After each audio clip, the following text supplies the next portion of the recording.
can New York City produce multi-billion-dollar value companies, and is it just a matter of time? So Nick, could you start, because you looked at the data? New York certainly can produce billion-dollar companies. It has produced a number recently. So Shutterstock, Tumblr, Market Access, perhaps most notably. I think the biggest successes are still private, are still in the pipeline and have not yet exited. Companies, two of Kevin's, Gilt and MongoDB. Also companies like AppNexus and Etsy. So I think the trends are very positive. And I think patience is a helpful virtue in understanding this topic. Tech ecosystems evolve in waves. And certainly you can look back at Silicon Valley in 7th or 8th wave, depending on how you count. New York is really in its 3rd, and it's just the nature of the evolution of ecosystems that with each wave you get more wins, and the wins tend to get bigger as experienced entrepreneurs and senior executives join the next set of companies. Kevin's an example of that, who's participated in all of the waves in New York. And I think if you ask, how does New York stack up to Silicon Valley? It may be a little bit of a misleading question, because I think New York is a different kind of tech ecosystem than Silicon Valley. It's really, in my view, an applied technology ecosystem with two killer assets.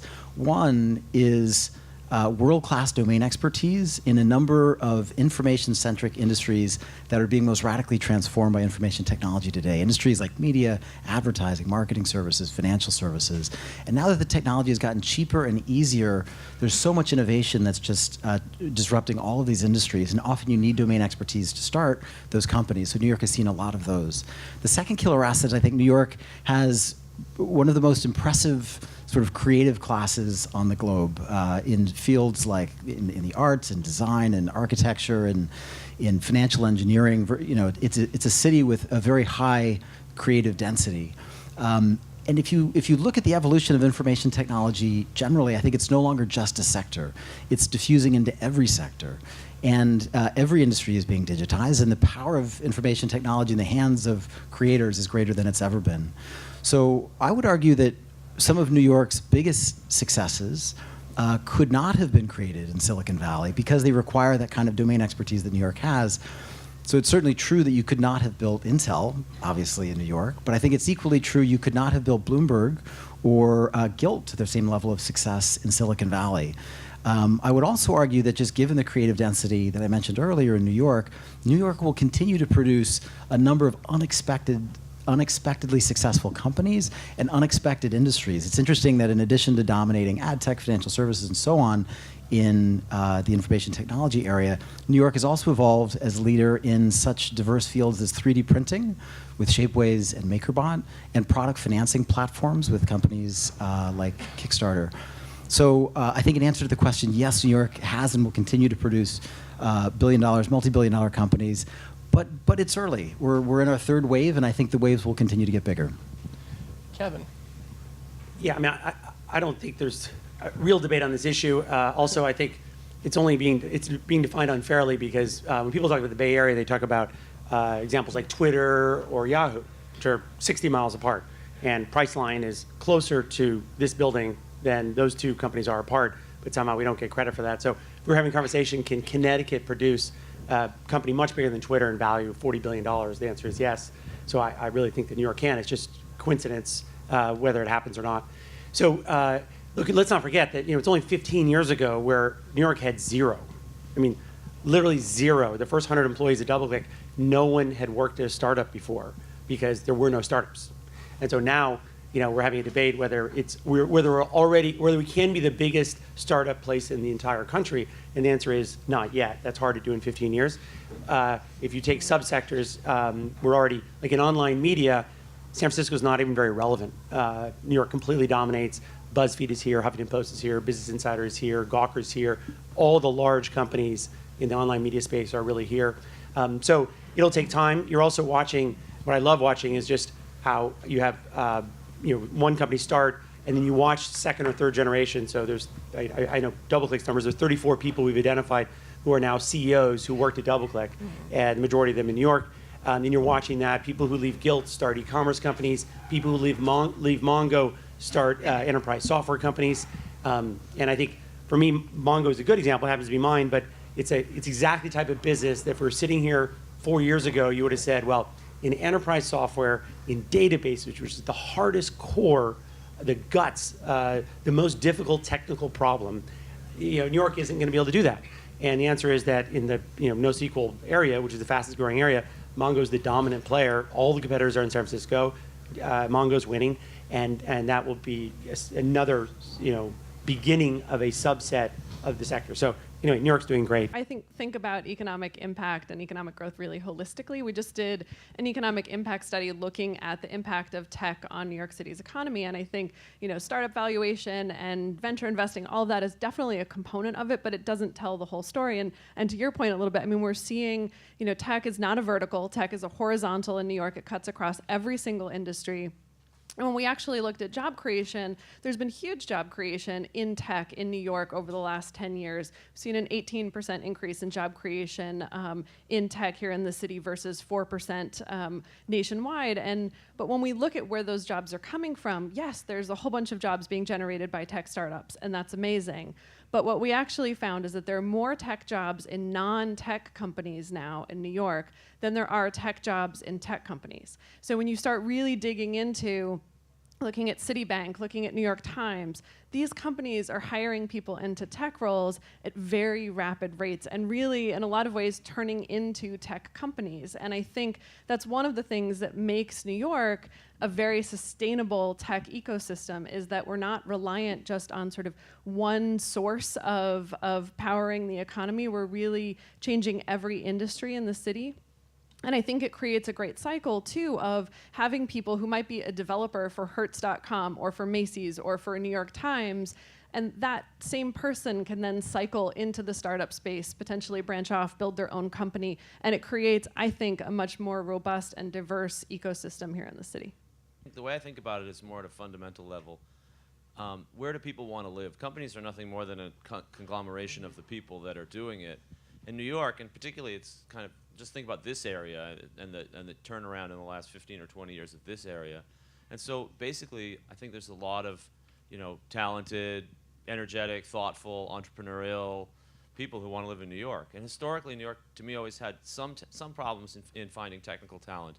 That Wall Street was paying so much that engineers, software programmers and such would just flock to Wall Street, and it was pretty hard to pull people away from that. But as Wall Street has kind of reduced the number of people that they're hiring, moved jobs offshore, and become a little bit less of an interesting place, that's not become the key attractor for technical talent. And as I was saying to Jeff earlier, I think the Cornell Tech campus is going to be a really big help for New York. I think having another place, an institution that's generating people who are focused on applied engineering and development, coupled with the energetic sort of marketplace, market-driven people. But I think of San Francisco and the Bay Area as kind of like a company town. Like everybody's doing the same thing. Like it's like watching that TV show Silicon Valley. There isn't something quite like that in New York. It's a more of a palette. There's lots of different colors, lots of different kinds of people, lots of things going on. So I think it's a good place, and I think that's one of the reasons why it'll continue to grow and attract a lot of interesting companies. I just want to say I'm set up to be lynched afterwards, but I did grow up in New York. I love New York. I want New York to succeed, and I would love to have a board in New York because I have family here. My brother still lives here. My mom lives here. So with that, Jeff asked me to play devil's advocate. So I'm going to play devil's advocate. Look, it's not about a competition between New York and Silicon Valley. I think if you want to if you had to ask, the question that Fred got asked was, do you want to invest in New York or the rest of the world? You'd say the rest of the world. There's a lot of opportunity in the rest of the world in New York. If you had to ask me the same question, would I rather invest in San Francisco, the Bay Area, compared to the rest of the world? I would also say I would invest in the rest of the world. A startup gets started, it's a local business. It's local because the DNA gets set by the people around that company. Those people are going to be hired locally, at least for now. That may change over time. And setting the right DNA is important. And I think you have a situation in Silicon Valley where, there's a comparison between New York and Silicon Valley. New York is much younger. Silicon Valley has been around since 1930s. And so there's been many, many generations. And that is helpful for Silicon Valley. I think some of the comments made here about the diversity here, that's great. New York has a lot of diversity. That's also a distraction. If you believe in competitive advantage, a focus on one thing will win over being broad. And here, there's a lot of stuff that is great about New York, and I love living in New York, and I want to move back. I want to retire here, but there are lots of distractions. I have 2 partners here who flew out here. Part of the reason they want to be here on a Friday is because they can go out on Saturday and have fun. They're not doing that in San Francisco, I can tell you that for a fact. The tech ecosystem being broader here is a good thing from a sustainability standpoint, but it's not a great thing from a focus standpoint. I think a lot of great companies are being built here, but there are very few that are deep tech. MongoDB is a departure from that, and I think that's great. I would love to see more deep tech companies being built in New York City, and a lot of the New York companies end up opening up offices in the Bay Area. The reason why MongoDB, people think it's a Bay Area company, is it's on its website. It's dual headquartered in New York and Palo Alto. The CEO lives in Palo Alto. So, do you have an office in the Bay Area? Yeah, we have one in downtown San Francisco. So I think there's just a lot of things that are difficult about New York from a focus standpoint. And I'll leave it at that, and I'll save my other comments for later. And I feel like that's because New York is like the 8th most important thing going on. I'm sorry, tech is like the 8th most important thing happening in New York, after fashion, media, finance, music, blah blah blah. There's it's like there's 5 or 6 different things that happen before people are really wanting to dig into tech, and I think that's a great thing that really defines it here. On top of that, it's interesting. I really subscribe to this idea of like the generations of entrepreneurs that we're seeing in New York, and the generations of tech startups. Like when I agree that we're on our 3rd generation, and when I was doing Dodgeball, which I think was the 2nd generation of tech here in New York, like there was no support at all for us. Like there was no angels, there was no one for us to talk to. There were very few VCs here. We didn't know what to do, and so we went out and we ended up bringing the company to Google out west. When we were starting Foursquare in 2009, I mean that's like the beginning of the 3rd generation, or right around the start of it.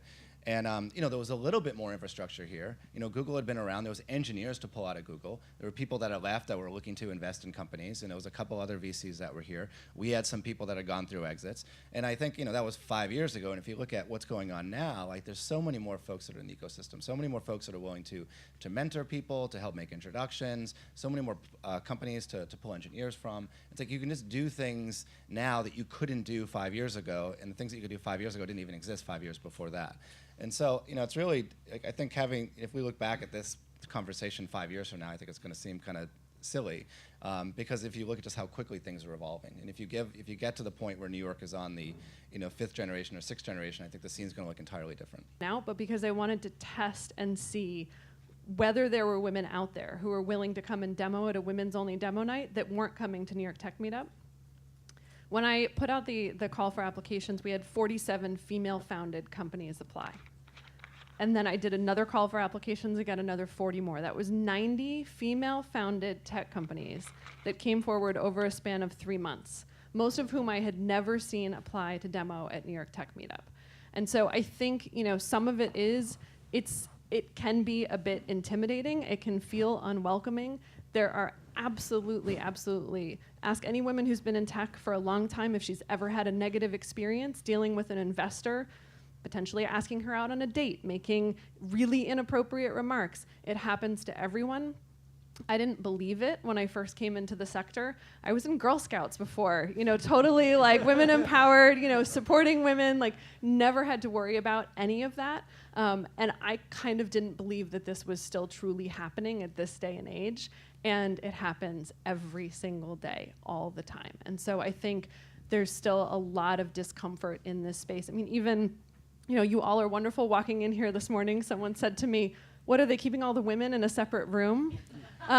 Because walked in and it was a sea of men. And I don't think it's anything to do with, the organizers here. It's reflective of what we're still seeing in the tech space. And so I think it's definitely a challenge that that I think we need all of the men in the room to work on. And it's not just about women, getting women in tech, it's also just about the diversity of tech in general. And I would love to see New York's tech community actually be reflective of the diversity in New York's overall community.